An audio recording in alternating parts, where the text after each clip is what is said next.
programa de Justiça e Paz. Justiça e Paz. Como vai você, ouvinte? Que bom reencontrá-lo mais uma vez, nosso programa de Justiça e Paz, aqui na nossa querida Rádio Nova Aliança, voz da Arquidiocese de Brasília. Eu sou Alan Barbosa, aqui na apresentação desse programa, nos trabalhos técnicos Wesley Mendes. Obrigado a você que nos acompanha pelo AM, pelo FM, e a você também que nos acompanha pela nossa fanpage, a fanpage Comissão Justiça e Paz de Brasília no Facebook. Você que tem rede social, pode ir lá agora, dar aquela curtida na fanpage da nossa Comissão Justiça e Paz e nos acompanhar ao vivo, e inclusive tecer lá o seu comentário, tá bom? O nosso programa de Justiça e Paz de hoje, nós continuaremos com campanha da fraternidade, né? Afinal de contas, estamos vivenciando este momento quaresmal para refletir sobre a comissão, sobre as políticas públicas para o nosso povo e a participação dos cristãos, dos católicos na formulação das políticas públicas. E hoje o nosso tema é educação. E contamos aqui com duas pessoas importantíssimas nesse contexto de discussão de políticas públicas aqui na nossa cidade. O professor Pedro Demo, filósofo e doutor em sociologia, professor titular aposentado do UNB, professor emérito também. Mais de 90 livros publicados e é um grande pesquisador. Bom dia, professor. Seja bem-vindo à nossa Rádio Nova Aliança. Bom dia. Uma alegria tê-lo aqui.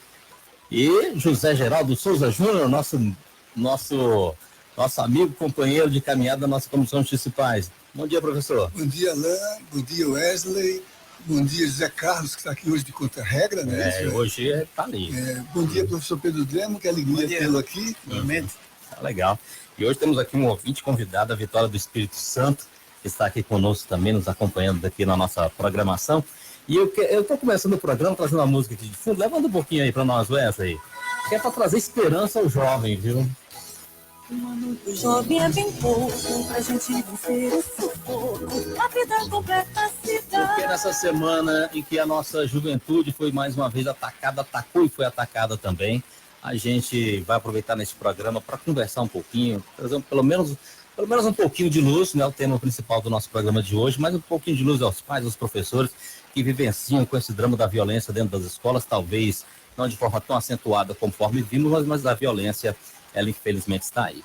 Vamos começar o nosso programa trazendo o Padre Onivaldo, trazendo a reflexão de amanhã das leituras deste domingo de Quaresma. Padre Onivaldo, lá da Samambaia, sempre trazendo essa reflexão para nós aqui no programa de Justiça e Paz.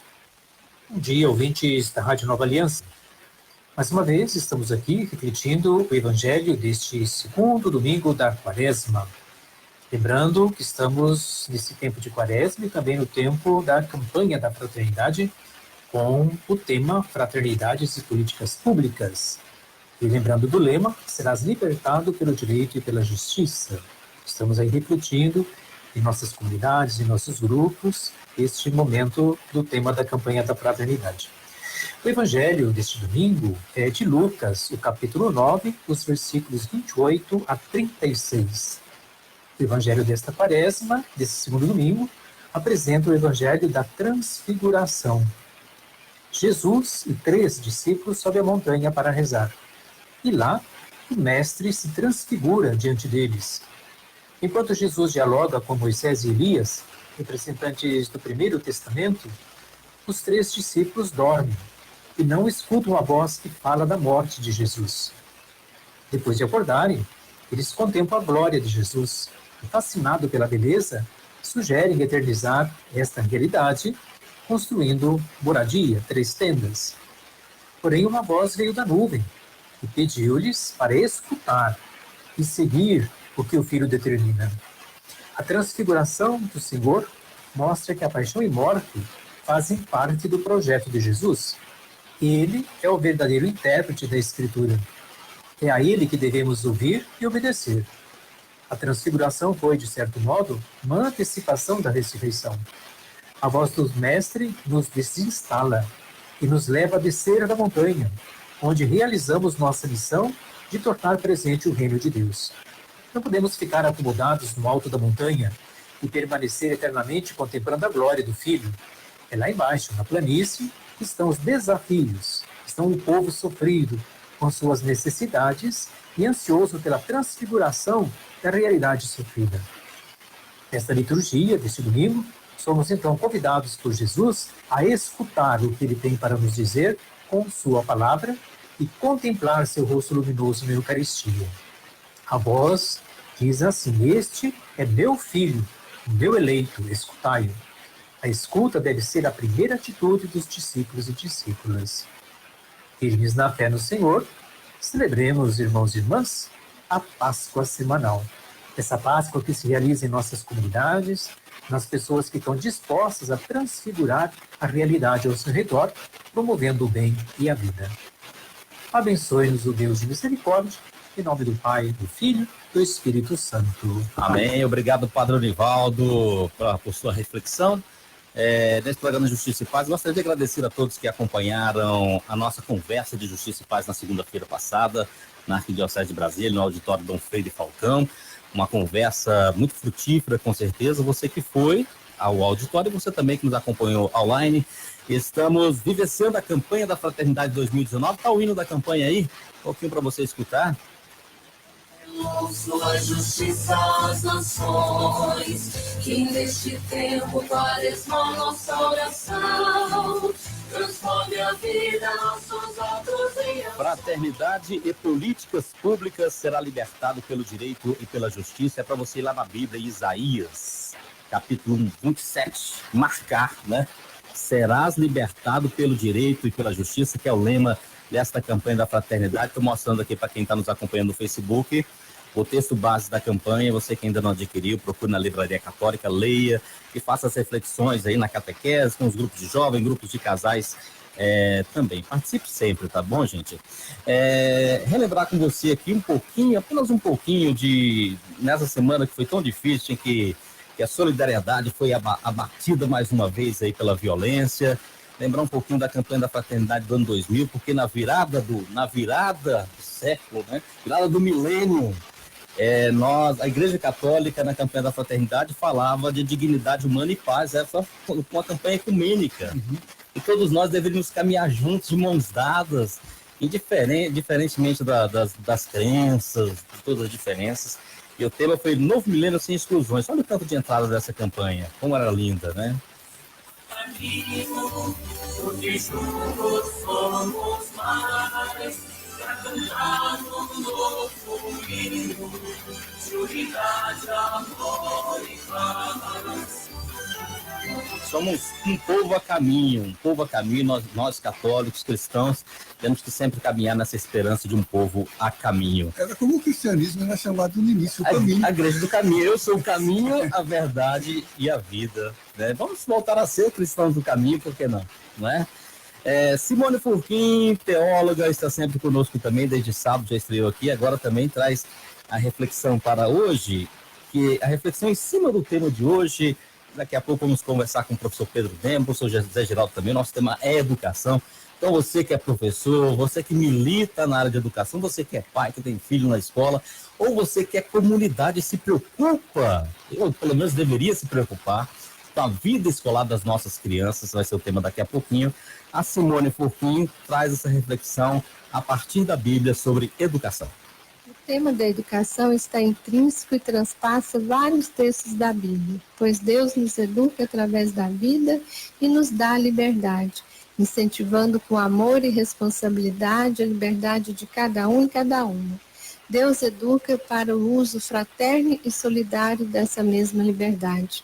A educação tem que ajudar a despertar o ser humano a capacidade de assumir a responsabilidade de fazer a sua parte para possibilitar vida e vida de qualidade para todos e para cada um na comunidade.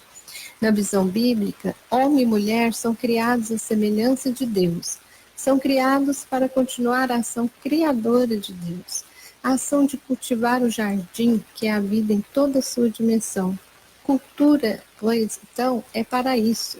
É cultivar a vida, fazê-la florescer e frutificar.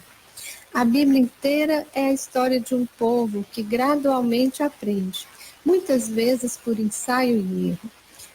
Aprende a aprimorar seu relacionamento com os outros, com o mundo e com Deus.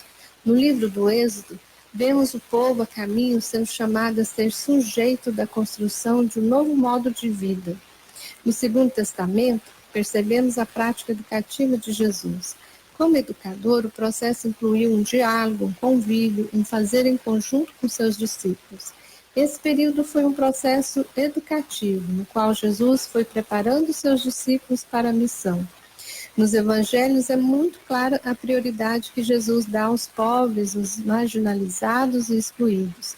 Portanto, como cristãos e cristãs, educadores e educadoras, devemos reconhecer que temos com os pobres uma enorme dívida social que inclui a erradicação do analfabetismo no sentido mais amplo. Trata-se da tarefa urgente de resgatar pessoas humanas concretas que veem seus horizontes cada vez mais fechados e sua dignidade desconhecida. Todo educador e educadora necessita de conhecimento teórico, é certo, mas é preciso que eles também se alimentem espiritualmente, pois as vivências e experiências de Deus abrem horizontes novos para ajudar as pessoas a ter vida e vida em abundância, de acordo com a proposta de Jesus. Obrigado, Simone, por fim, trazendo aqui a sua reflexão. Que bela reflexão da Simone. E já vamos entrar aqui no nosso bate-papo com o Zé Geraldo, professor Pedro Ivo. Pedro Demo. Pedro Demo. Eu estou com o Pedro Ivo porque o Zé Carlos me confundiu toda a semana toda. Professor Pedro Demo. No Evangelho de Marcos, Jesus é mostrado como aquele que ensina, o grande mestre que ensina. E a palavra ensinar, o vocábulo ensinar, ele é dito 5 vezes, e Jesus como mestre 12 vezes, né, o que nos traz aqui o texto base da campanha da fraternidade deste ano. Professor Pedro Demo, mais uma vez, satisfação em recebê-lo aqui no nosso programa, e professor Zé Geraldo também. E antes da gente entrar em políticas públicas, que é o tema da campanha da fraternidade, eu acho que a gente podia, pelo menos, a gente não consegue ter respostas para o que aconteceu a semana ainda, mas pelo menos assim para os professores, educadores, pais, porque nós temos aí pelo menos um dos adolescentes, ou adolescente, né, porque foi um adolescente e um rapaz, o perfil de muitos outros jovens que a gente tem por aí, né? Família desestruturada, né? Mas vivia normalmente no meio da comunidade, não era um menino isolado, e de repente ele se tornou uma bomba. O menino parece que foi expulso da escola também. E é uma situação que cotidianamente os professores têm que lidar com isso. Como é que a filosofia, a sociologia poderia nos auxiliar aí nesse momento? Bem, penso que é uma questão de uma complexidade absurda, né? Então é difícil a gente traduzir isso em alguma norma prática para que as pessoas mudassem esse quadro. Mas penso que a dissolução da familiar é um problema clássico, básico, né? As pessoas que não conseguem viver numa estruturação familiar mínima perdem as referências, perdem os valores, perdem a noção. Depois mistura-se isso com as redes sociais, que é um ambiente muito cáustico, onde se encontra coisa boa, evidentemente, mas também muita dissolução, muito problema, muita ideologia em confronto exacerbado. Aí também facilmente os jovens começam a gostar da história e acham que essas bravatas são importantes, e também começam a desvalorizar a vida, que já não é um valor assim tão importante, né? E se aproximam de certa visão já terrorista, que também basicamente desvaloriza a vida, e pode deslanchar nesse tipo de coisa. Claro que a escola devia ter evitado a expulsão dele, embora também eu acredite que haja casos extremos em que não havia outra solução, mas acho que isso é uma coisa muito ruim, como expulsar um filho da família. Acho que a gente teria que evitar isso a qualquer preço, né? Porque aí a pessoa perde o pé, perde os valores, perde a referência, não sabe onde se colocar e pode até aparentemente levar uma vida normal, como parecia ser, não é? Mas por trás da cortina ele está cozinhando um mundo fantástico, um mundo delirante, um mundo supremacista, e aí ele se perdeu.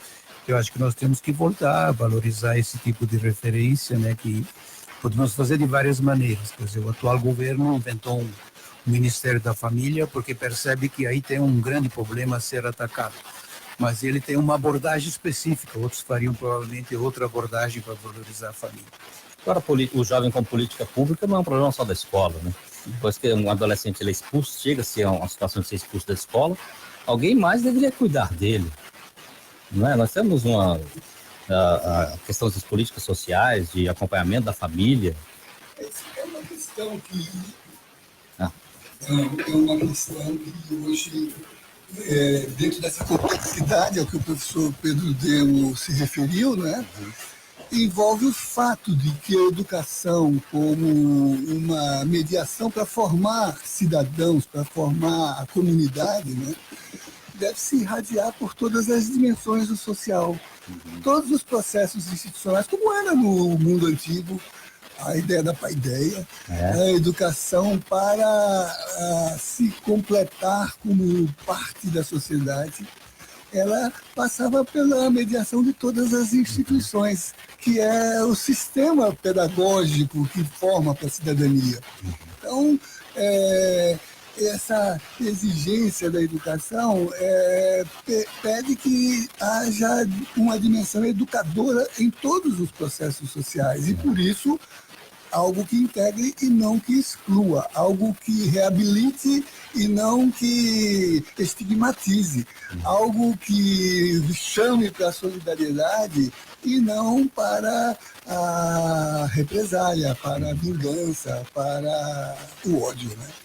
É verdade, professor José Geraldo. Agora, professor Pedro Demo, a escola tem uma função, claro, que é essencial de ensinar, trazer o conhecimento, tem a função também de ajudar na criar relações e a felicidade. Inclusive, a Universidade de Brasília implementou alguma disciplina, né, sobre a felicidade também. O professor, entre os 90 livros deles, tem um que é sobre o direito à felicidade. Nossa, então, as nossas escolas estão preparadas, ou estão se esforçando para auxiliar os nossos jovens a serem felizes? Não, olha, o que eu gostaria de argumentar aí, para não banalizar a ideia da felicidade como se fosse um produto assim, facilmente à mão, né? É que nós perdemos um pouco de vista que o processo formativo, vindo da paideia, por exemplo, ele é de dentro para fora. Tem que ser autoconstruído. Então não é de fora para dentro, você não pode impor, você não pode ser autoritário, você não pode perder a autoridade, mas você não pode ser autoritário. As pessoas fazem aquilo em que elas acreditam. Se elas não acreditam, elas vão fazer de uma maneira mimética, de uma maneira imitadora, sem qualquer resultado prático. Isso então traz grandes problemas do que fazer na escola. Por que os meninos são indisciplinados?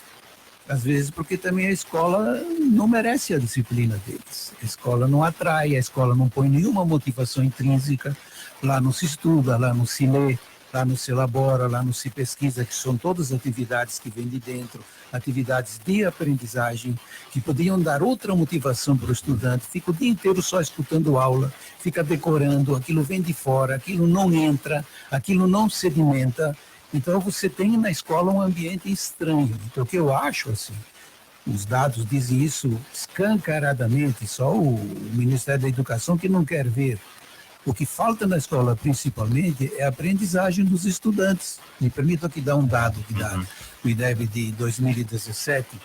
4,6% dos estudantes do ensino médio aprenderam matemática em 2017 no ensino médio. Em 2015 eram 7,3%, descendo para 4,6%. Quer dizer, é uma escola onde não se aprende. Então, qual é a motivação? O menino vai para a escola para quê? Para escutar aula, que às vezes ele nem entende, mas tem que decorar e regurgitar na prova. Então, muito dos problemas da escola também vem daí. Agora, é claro que há um problema de disciplina, sim. Tem escola que se perderam na indisciplina.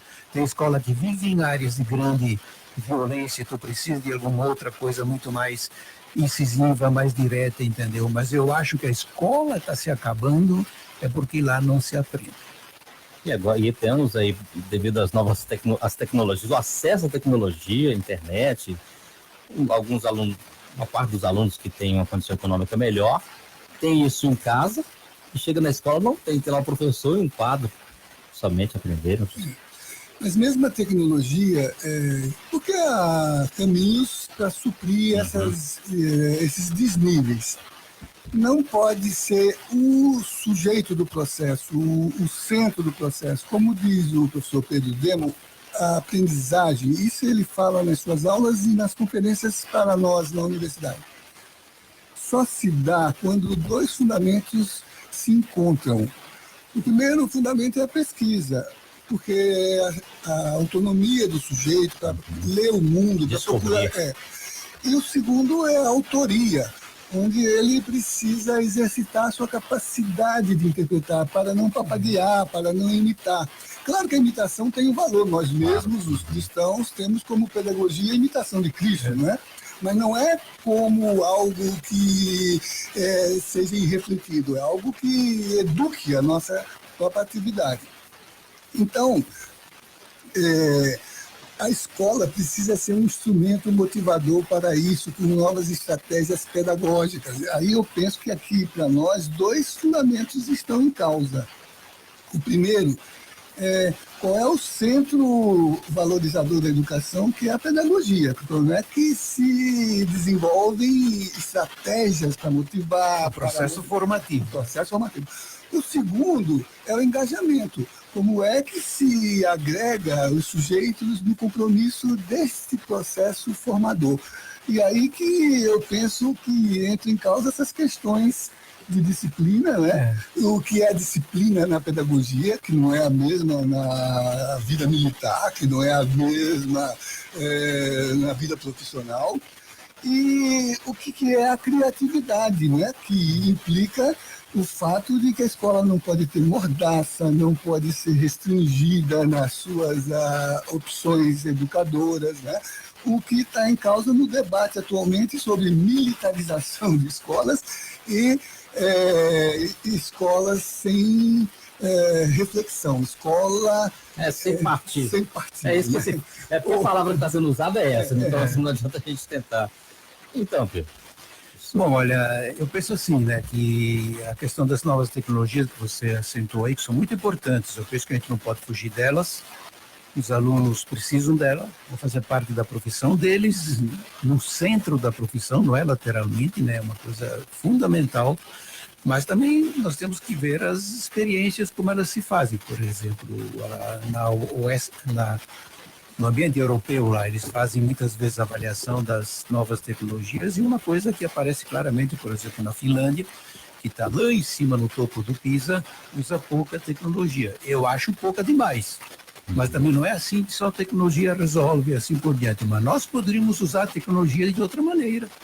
A gente podia usar a tecnologia para pesquisar e ser o melhor, em vez de ficar só copiando. A grande queixa dos órgãos que dirigem essa questão aqui no Brasil, da internet e do acesso à internet e tal, dizem isso.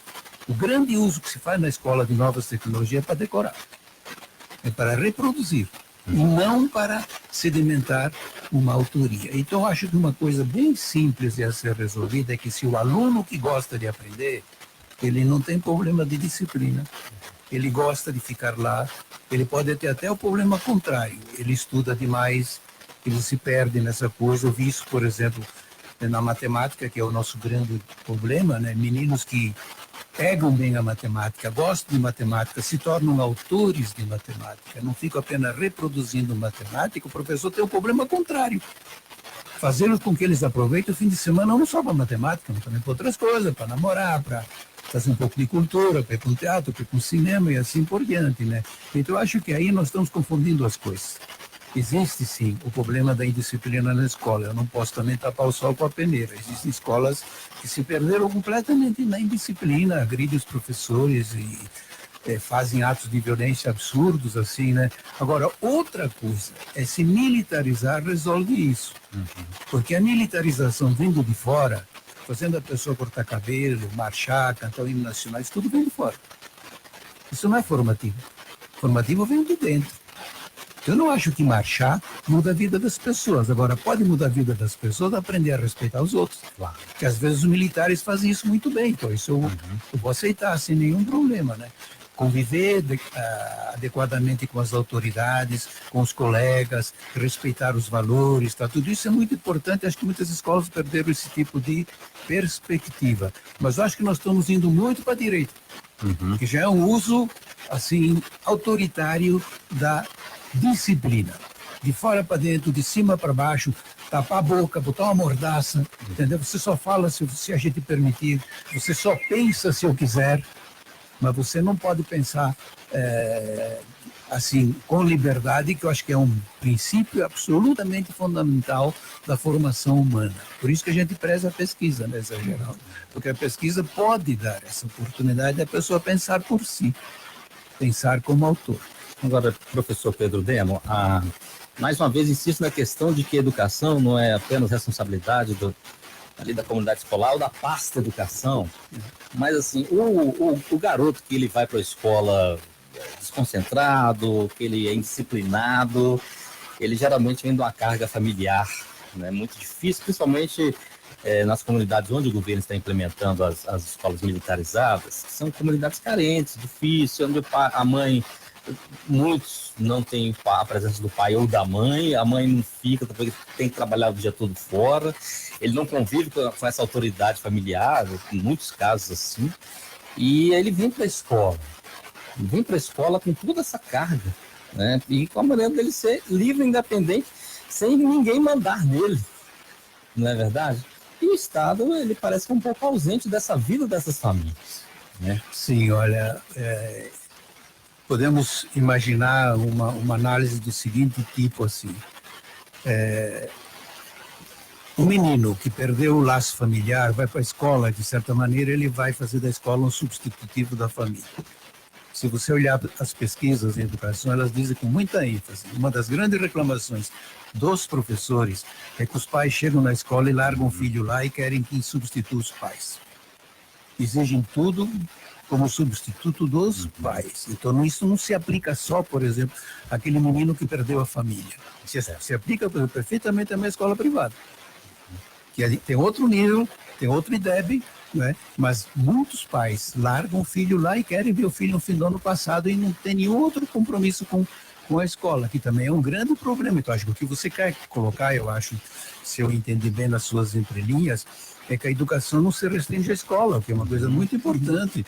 Tem que vir da família, eu acho que o lucro familiar é absolutamente indispensável, mas muitas famílias se desfazem. E aí, então, o Estado deveria ter uma colaboração que sempre é muito difícil discutir, porque sempre a gente vai poder dizer também que o Estado está se metendo, o Estado está entrando numa seara de valores que a família devia fazer, mas a família já não faz mais, quem vai fazer então? A escola que vai fazer e assim por diante. Aí estão metidos num rolo danado, porque tem uma turma que acha que a escola tem que ser incisiva, tem que ser impositiva. Pisar para motor. Claro, tem que voltar a uma pedagogia violenta antiga, que produz mais violência, imagino eu, né? E outros que querem um tratamento mais democrático, mais flexível, né? Que também tem seus problemas, entendeu? Porque muitas escolas que querem ser flexíveis também descambam para a indisciplina, porque hoje os tempos são bicudos. Bem, gente, olha, estamos conversando com o professor, doutor Pedro Demo, também José Zeraldo de Souza Júnior, membro da Comissão de Justiça e Paz, também professor da Universidade de Brasília. Nosso bate-papo é sobre educação. No próximo bloco a gente vai falar um pouco mais sobre as políticas, né? Como é que a sociedade participa da política pública, como é que você, pai, pode participar, como é que o trabalhador da educação pode participar também das políticas públicas como atores sociais que somos.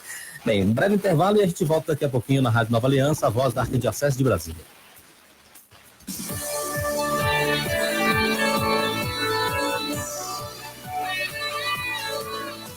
CYH 710 AM CYC 491 103,3 FM. A voz da Arquidiocese de Brasília. Nova Aliança, Nova Aliança.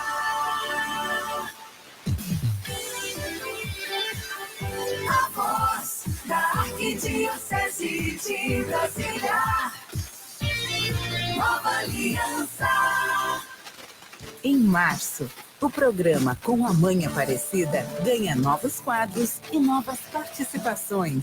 Você vai rezar o terço de Aparecida, acompanhando a caminhada da igreja no Brasil e no mundo, vivenciando a campanha da fraternidade que nos desperta para a solidariedade. Participe com a gente e conheça ainda mais a nossa Igreja Católica. Acompanhe o programa Com a Mãe Aparecida, todos os dias, a partir da meia-noite, na Rede Aparecida de Rádio.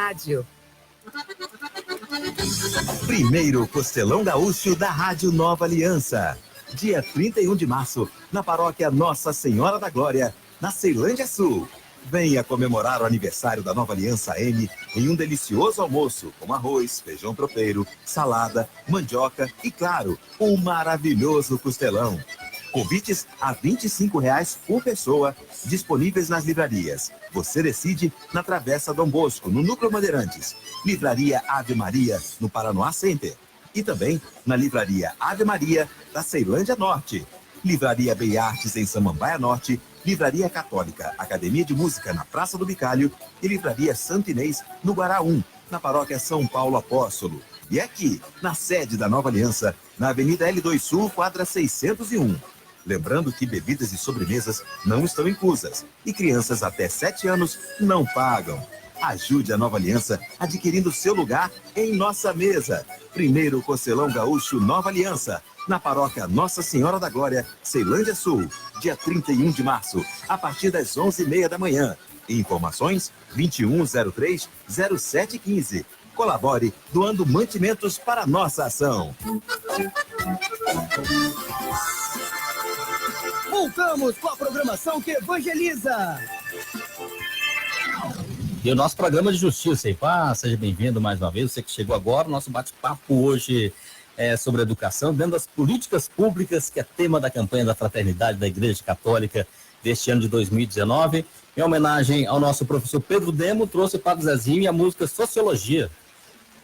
Costumava sempre nos dizer que não existe solução aonde um povo não responde a mais velha questão.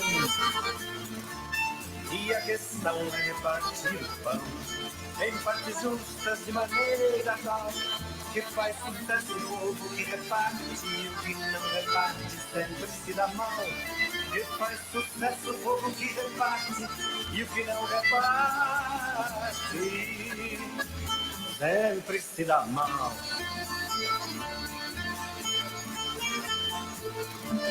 Pois eu vivi pra ver esta... Padre Zezinho, Sociologia, meu professor de Sociologia. Essa semana eu estava conversando, meu professor Pedro Demo, com uma professora de Sociologia da rede pública, daqui de Brasília. Nesse esforço todo de fazer a meninada compreender o mundo, porque é missão da escola também, compreender o mundo. Não é só matemática, não é só a física, não é só a sociologia, não é só a química, mas parece que essas disciplinas, a filosofia e a sociologia são neste momento... Onde está esse negócio aí da escola sem partido? Pois então, você falou compreender o mundo. Quando Aquiles pergunta ao preceptor dele, Fênix, qual a função da educação, o preceptor diz: é para você aprender a dizer palavras bonitas, mas também para agir e transformar o mundo. Também para agir e transformar o mundo. Professor, escola militarizada, qual a sua posição? É válido ou não é válido? Bom, eu não tenho, assim, em princípio, animação por esta ideia, mas eu entendo que as coisas se azedaram de tal maneira que tem escolas que acham que isso é uma solução.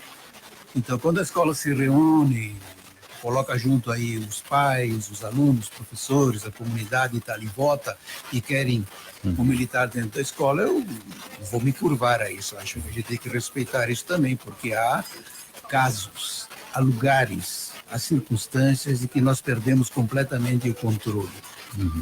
Mas eu gostaria pelo menos de pedir aos militares que entram na escola que se preparassem, porque eu acho que a gente não pode ficar lecionando moral e cívica só porque tem uma farda, só porque tem uma história militar, né? Eu acho que está faltando o aspecto formativo, que está vindo um pouco de contrabando, de fora para dentro, de cima para baixo, né? Não tenho nenhum encanto pela ideia de ver menino marchando, cantando o hino nacional da boca para fora, ou batendo continência, entendeu? Porque não faz parte de uma boa formação necessariamente, embora também não seja nenhuma coisa do outro mundo, né? Então, o que eu acho aí é que nós estamos tentando trazer para dentro da escola alguns valores fundamentais, como é a disciplina, no bom sentido, né? Por uma via um pouco torta. Acho que nós precisamos de disciplina, sim. Mas antes o Zé Geraldo disse uma coisa bem interessante, né? A criatividade é uma indisciplina. Verdade. A gente só cria se for rebelde. Então a escola precisa também ter um lugar tão difícil de achar, né? Como é que a gente pode pensar diferente? Como é que a gente pode discordar? Como é que a gente pode divergir? Que é absolutamente fundamental para alguém viver numa democracia. Se não dá extrema esquerda e extrema direita, e nós não temos como nos virar aí pelo meio. Exatamente. Inclusive tem o elogio ao ócio, né? Tem que ficar um pouco parado para exatamente. O Galileu dizia contra a mãe igreja, né? A verdade é filha do tempo, da reflexão, não da autoridade. Eu só tenho uma observação sobre a escola militar, não vou entrar a fundo não, mas essa história de colocar a mão para trás, né? Porque os braços, ele ajuda o equilíbrio do corpo. Então, um estudante andando com as mãos para trás, ele fica um pouco desequilibrado, inclusive para subir escada, que tem corrimão, que é para segurar. A gente vê essa cena em escolas aí, eu acho até que para chegar na hora de conversar, que é com a mão para trás, tudo bem. Agora, na hora de caminhar também, eu acho que tem um exagerozinho aí, né, nessa história. E o outro ponto é que o governo anunciou que os militares não iam se envolver na questão pedagógica. Mas eu, pelo menos, ouvi relato de professor de certa área de que tem militares indagando certas questões. Isso aí nós temos que olhar bem. Acho que eles se metem sim na questão pedagógica, porque, por exemplo, colocar na escola um ambiente de disciplina é uma questão profundamente pedagógica. Só que nós queremos vir de outro lado, e não do lado militar. A questão da moral e cívica é profundamente pedagógica. Então, acho que não é verdade que eles não queiram interferir na pedagogia. Eles não interferem nos conteúdos curriculares. Aí sim, porque eles não vão dar aula de matemática, não vão dar aula de língua portuguesa. Mas aí tem uma confusão das coisas. Aí nós não estamos vendo com clarividência. Claro que eles estão interferindo na pedagogia da escola, porque eles querem realmente trazer uma escola para a disciplina deles. Aliás, fazendo parte de todo um modelo que se organiza nesse instante para resgatar, tomar, sequestrar a educação para uma linha de valores e de fundamentos de sociedade, né? Então, isso não é incidental, né? E é uma questão extremamente complexa, porque há todo um movimento formidável de busca de superação dos problemas da disciplina que tem encontrado estratégias que passam pela mediação de conflitos, que passam pela concertação familiar, né, que passam pela discussão dos valores. Vocês vejam que ao mesmo tempo em que se militariza, se propõe suprimir sociologia, suprimir filosofia. Já diminuiu a carga horária. Exatamente. Arte. Né? Então, a questão que eu acho que é dramática é essa, porque no fundo, é uma forma de ocupação do espaço educacional para definir uma estratégia pedagógica. Então, professores, participação de política pública, inclusive essa decisão de militarizar escolas, é algo que me parece não saiu de uma discussão. Quero saber se a legislação brasileira ela abre espaço para participação social na formulação das políticas educacionais e também no controle social dessa política. Bom, eu acho que a gente precisaria discutir melhor isso, né? Porque podíamos pegar o reverso, né? E se os professores quisessem controlar a segurança pública? Os militares aceitariam? Então eu penso que também tem um pouco de viés. Né? Eu penso também que entre os militares existe muita diferença. Eu não imagino, por exemplo, que os militares do Exército, da Aeronáutica, da Marinha quisessem entrar na escola. Quem quer entrar na escola são os policiais militares. Eu acho que isso merece uma discussão muito maior, porque está havendo uma interferência muito grande, os professores nem sempre se sentem bem. Agora, eu retiro disso, evidentemente, quando a escola decidiu que ela quer isso. Mas que a escola tem que ter essa autonomia. Eu sempre defendi que a escola tem que ser um órgão autônomo. E se ela acha que é importante ter militar aí dentro, tudo bem, né? Podíamos tomar o caso tão complicado da semana, né, de que a escola foi invadida sem... O menino entrou lá, os dois entraram lá sem qualquer problema e tal e tal. Então, logo vem a ideia. Bom, mas se tivesse militar lá dentro, se ela fosse militarizada, isso não iria acontecer. Mas acontece que fora, qual é a segurança que a gente tem fora da escola? Como é que a polícia militar está resolvendo esse problema? Nunca resolveu esse problema da segurança fora da escola. E quer entrar dentro da escola para resolver o problema dentro. Inclusive participando da escola, também estando junto na diretoria da escola. Eu acho que isso nós temos que discutir melhor e não simplesmente logo achar que esse é um modelo definitivo, vamos tocar para frente isso aí e assim por diante, porque eu acho que a escola tem alguns séculos de existência, foi para lá e foi para cá, subiu e desceu, caiu e se levantou, e acho que a gente precisa discutir melhor. Então a política, assim, deve estar, as decisões políticas educacionais, mais dentro ali da comunidade escolar, mais dentro da base, junto com os professores, serventes, pais, porque a gente nota que algumas escolas públicas conseguem se sobressair, inclusive no IDEB, né, e também disciplina. Algumas escolas conseguem fazer isso muito bem, com decisões autônomas ali. Seria isso, dar mais poder para as escolas e para a comunidade escolar decidir sobre a sua vida? Bom, eu acho que isso é um caminho importante. Isso também implicaria uma tese que eu acho que a gente deveria também voltar a debater melhor, a valorização do professor. Porque, por exemplo, o aluno não aprender quase nada na escola, não pode se colocar isso apenas no ombro do professor, porque a escola também não é uma ilha, né? Mas tem a ver com o professor. Por que se aprende um pouco a matemática? Provavelmente porque lá na faculdade a licenciatura de matemática não está à altura. Isso eu bateria fortemente. A universidade está falhando aí completamente. Nós não estamos formando direito os professores. Sem falar também que eles não têm, às vezes, bons salários, têm, às vezes, ambientes de trabalho horríveis, né? Por exemplo, nessas periferias violentas e tal. O professor não tem margem de manobra praticamente nenhuma. Então, eu acho que uma escola mais bem arrumada, com professores que sabem aprender bem e, por isso, sabem cuidar bem da aprendizagem dos alunos, podia também motivar os alunos de tal maneira que o problema da disciplina se é resolvido pedagogicamente e não militarmente. Então, acho que isso é bem possível, tem muitos exemplos, você citou alguns aí, eu conheço muitos exemplos no Brasil em que escolas públicas dão muito bem certo, quando o grupo de professores resolve realmente comandar a escola, como é uma boa proposta pedagógica da aprendizagem dos estudantes. Você acompanhou uma experiência no Piauí?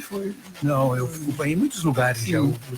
Atualmente eu estou no Campo Grande, eu faço umas coisas lá. Aqui em Brasília tem experiência familiar. Meu filho estudou na escola pública, agora terminou, que é o CEMI lá do Gama, né? Mas é a escola que tem um processo de seleção antes. Na UNB, esse ano, 47% dos admitidos vêm da escola pública. E há exemplos notáveis de estratégias de superação de conflitos, de problemas de indisciplina, de motivação, predominantemente trabalhadas nas escolas públicas, no caso do Chicão, do Paranoá, do Sebastião, né? Agora, a escola da Ponte, que está lá no Portugal, que veio a experiência de Portugal, que está ali no Paranoá, não é? O Pacheco está trabalhando. Exatamente. Então, eu acho que o professor está, na sua pergunta, né? A escola delibera, a escola discute com os professores, com a comunidade, com os pais, com os alunos. E as políticas públicas da educação, no modelo que pede a campanha da fraternidade, ela também dialoga com o sentido da participação. Sim. Porque nas políticas públicas do Brasil, desde a redemocratização, o eixo de construção das políticas tem sido a participação, o controle social, a iniciativa da comunidade, e desde orçamento até debates sobre as estratégias pedagógicas que vêm para os planos de educação, que vêm para as diretrizes pedagógicas, né? Agora, o que adianta militarizar quando você põe um teto de gastos no investimento e retira os recursos públicos para educação, mas para financiar a banca? Olha, as escolas, comparando um pouco escola pública e escola privada, né? Então é bem interessante isso. A escola privada está 2,5 acima da escola pública. Mas em termos pedagógicos, ela também é muito frágil.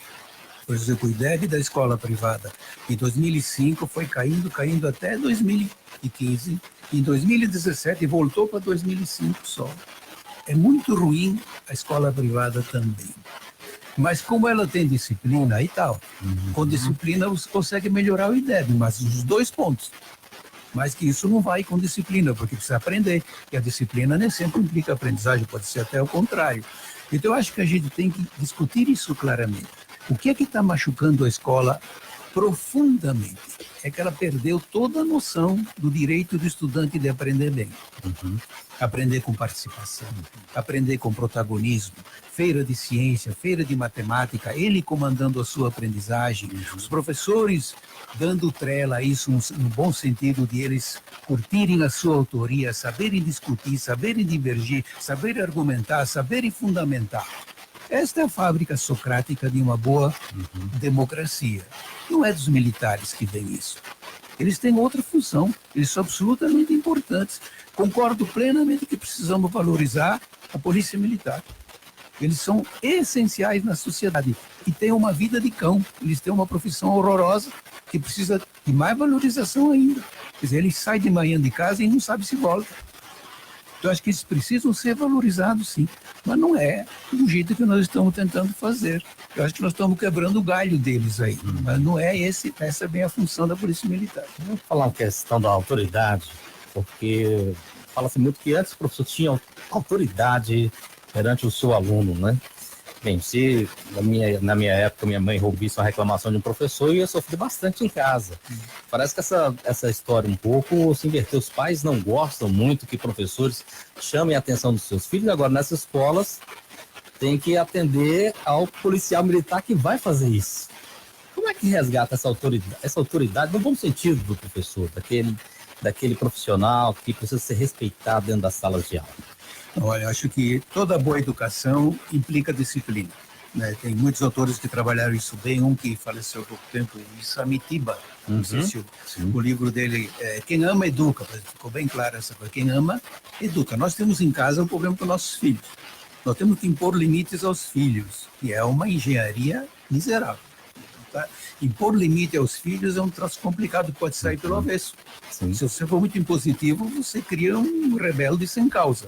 E se você é muito concessivo, não impõe nada, né? Então, eu acho que a escola precisa de disciplina, sim.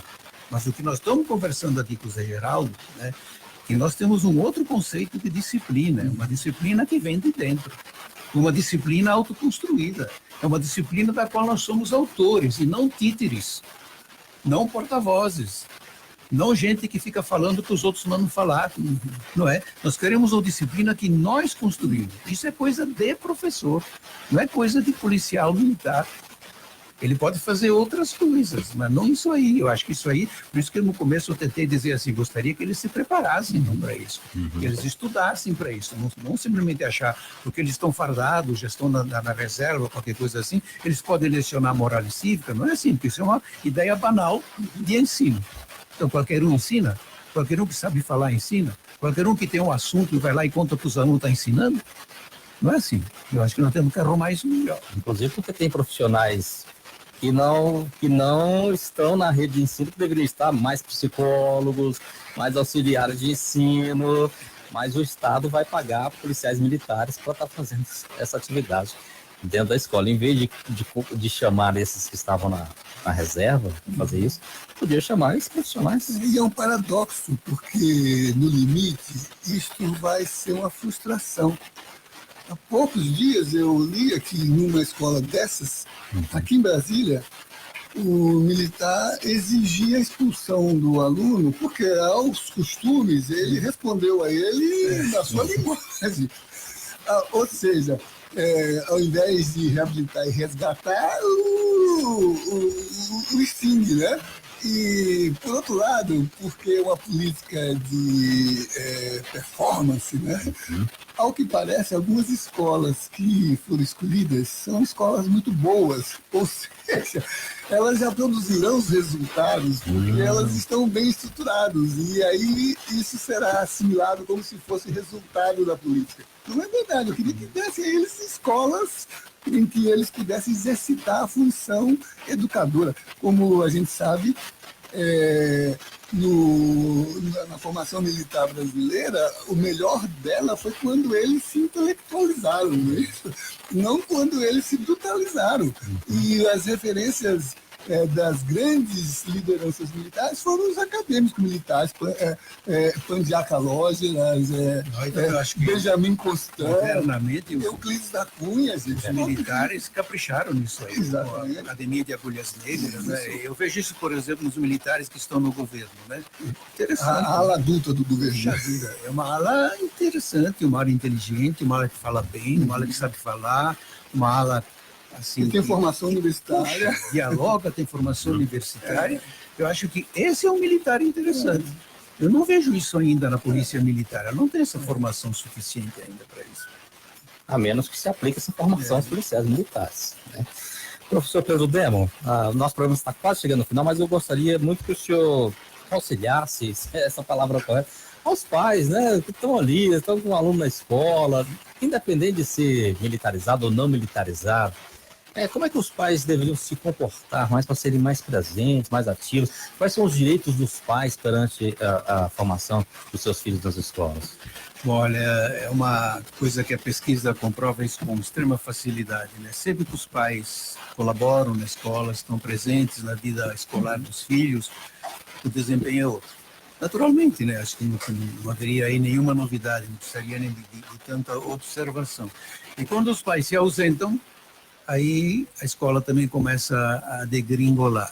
Naturalmente, essa ideia tem que ser colocada no contexto, porque muitos pais no Brasil não têm como colaborar na vida intelectual do filho, porque eles não têm condições, eles são praticamente analfabetos, ou são analfabetos funcionais, entendeu? Então eles não podem, por exemplo, ajudar mais diretamente. Como nós talvez pudéssemos ajudar nossos filhos, porque temos nível superior e tal. Então, isso não é uma argumentação que tem que ser vista com moderação, com a devida cautela. Mas está muito claro que se a família participa da escola, não simplesmente larga o filho lá, basta ver quando você faz reunião de pais e mestres, os pais quase não vão, quase ninguém vai lá, quer dizer, um absenteísmo enorme. Nos outros países, às vezes, é uma presença avassaladora.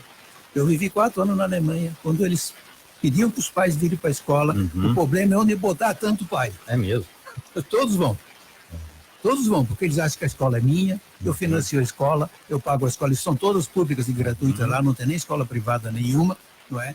Então, é uma outra história. Nós não temos essa história. Nós temos uma história de absoluto absenteísmo. A gente larga o filho na escola e quer vê-lo aprovado no fim do ano. E tem ainda outro problema, que vai ficar com um grande ponto de interrogação aqui. E os filhos que perderam a família? Ou que estão numa família destroçada? Que estão por aí largados? Isso aí é um grande problema, porque também podemos falar de políticas públicas. O poder público tem que entrar, mas o poder público não tem uma boa história. Nossas políticas públicas geralmente são coisa pobre para o pobre. Por isso que tem escola particular, porque a elite não quer se submeter a essa escola.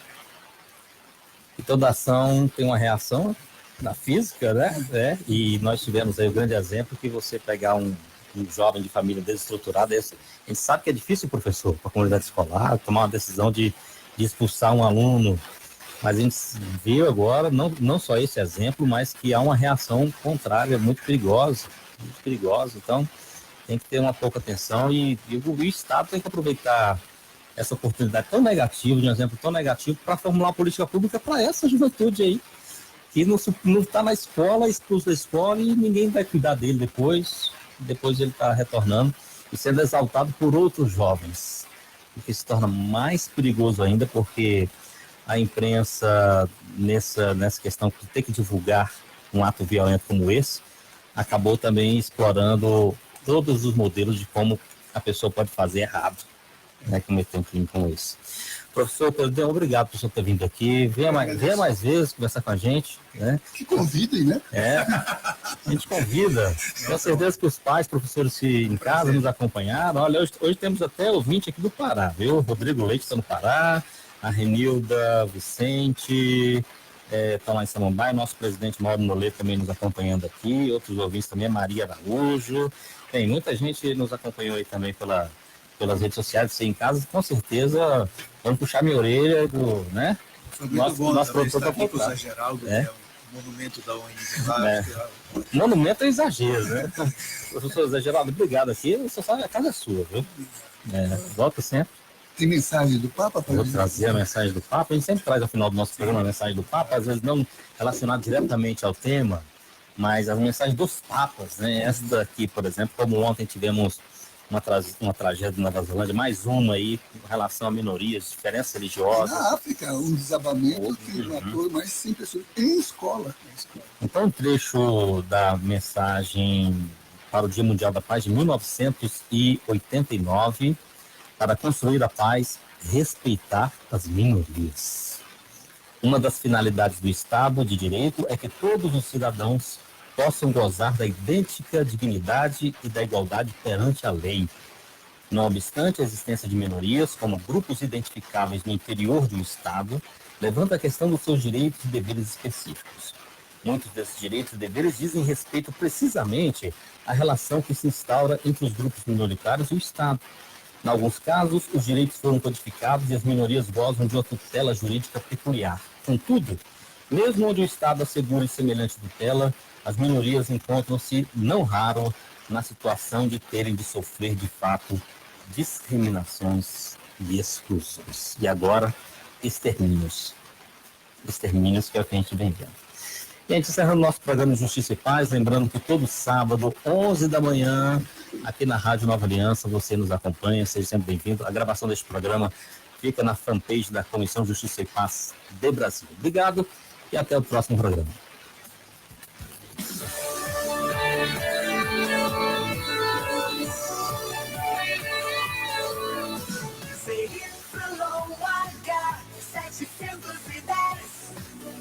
AM CYC 491 103,3 FM. A voz da Arquidiocese de Brasília. Nova Aliança, Nova Aliança. 12 horas.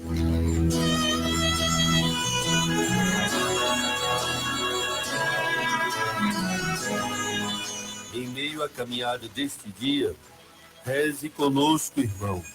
Reze conosco, irmã, pela unidade. Fazei, Senhor, que juntos, na força do Espírito Santo, realizemos na Igreja o pedido que fizeste ao Pai na oração sacerdotal. Que todos sejam um, a fim de que o mundo creia que tu me enviaste.